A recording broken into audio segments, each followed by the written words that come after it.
Kamu pernah mikir nggak sih kalau duit yang cuma ngendap di rekening itu sebenarnya nilainya berkurang tiap tahun? Yup, itu gara-gara inflasi. Makanya banyak orang mulai cari cara buat membiarkan uang mereka lewat investasi. Tapi masalahnya, pilih yang mana? Saham, forex, crypto, futures? Yuk, kita bahas.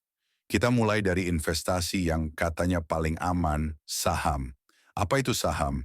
Intinya, kamu beli sebagian kecil dari sebuah perusahaan. Misalnya, kamu beli saham perusahaan teknologi. Kalau perusahaan itu untung besar, kamu juga kecipratan untungnya. Nah, kenapa saham sering disebut investasi klasik?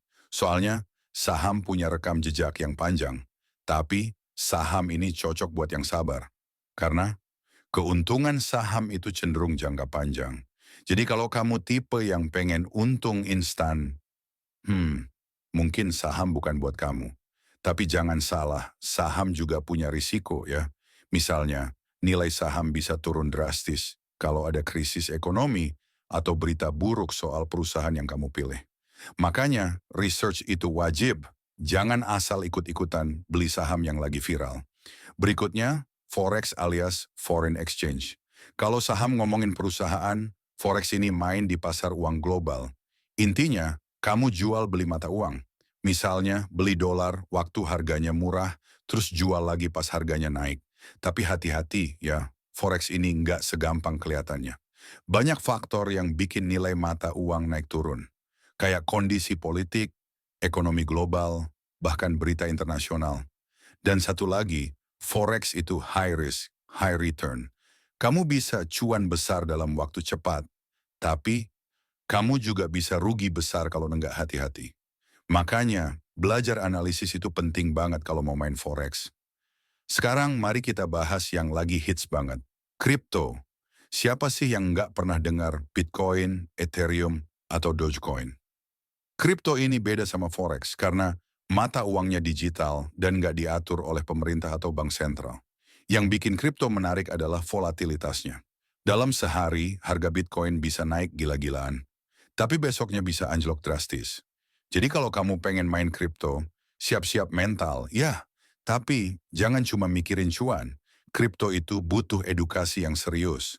Pahami dulu apa itu blockchain, cara kerja kripto, dan risiko yang ada. Jangan sampai terjebak investasi bodong berkedok kripto. Terakhir, ada futures. Apa sih futures itu? Intinya, ini kontrak buat beli atau jual aset tertentu di masa depan dengan harga yang udah disepakati sekarang. Contohnya, kamu beli kontrak minyak mentah karena yakin harganya bakal naik. Tapi futures ini lumayan kompleks loh. Cocoknya buat yang udah paham cara analisis pasar.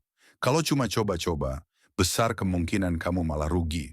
Selain itu, futures ini sering dipakai buat spekulasi, jadi risikonya juga nggak main-main. Jadi setelah tahu kelebihan dan kekurangan masing-masing, mana yang menurut kamu paling menarik? Saham buat yang sabar, forex buat yang suka tantangan, kripto buat yang berani ambil risiko, atau futures buat yang pengen eksplor lebih jauh? Yang jelas, apapun pilihan kamu, edukasi dan riset itu kunci utama. Jangan asal ikut-ikutan tren atau janji cuan cepat. Mulailah dari modal kecil dulu sambil belajar. Kalau video ini bermanfaat, jangan lupa like, share, dan subscribe. Di channel ini kita bakal bahas lebih dalam lagi soal belajar investasi dari nol. Sampai jumpa di video berikutnya.